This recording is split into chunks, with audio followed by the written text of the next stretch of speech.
Quand j'ai été nommée responsable, enfin rédactrice en chef, j'étais la seule femme qui occupait ce poste.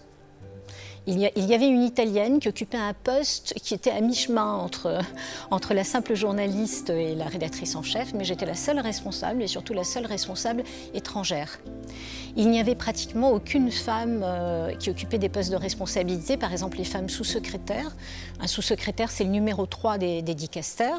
Eh bien aujourd'hui, il y en a plusieurs, il n'y en avait pratiquement aucune. Dans les bureaux, il n'y avait pas de femmes responsables. Donc déjà, ça c'est un premier point qui est très concret. On pourrait donner des chiffres, mais je ne vais pas vous les donner parce que je ne les ai pas sous les yeux et je ne voudrais pas vous donner d'informations erronées. Donc déjà. Et ensuite, bon, la surprise que je lisais dans les regards. Quand je me présentais, je suscitais toujours la surprise, dans le meilleur des cas. Quelquefois, vraiment, des petits sourires, des réflexions pas très agréable pour une femme. Une fois, on m'a dit, mais on vous a choisi parce qu'il n'y avait plus d'hommes disponibles.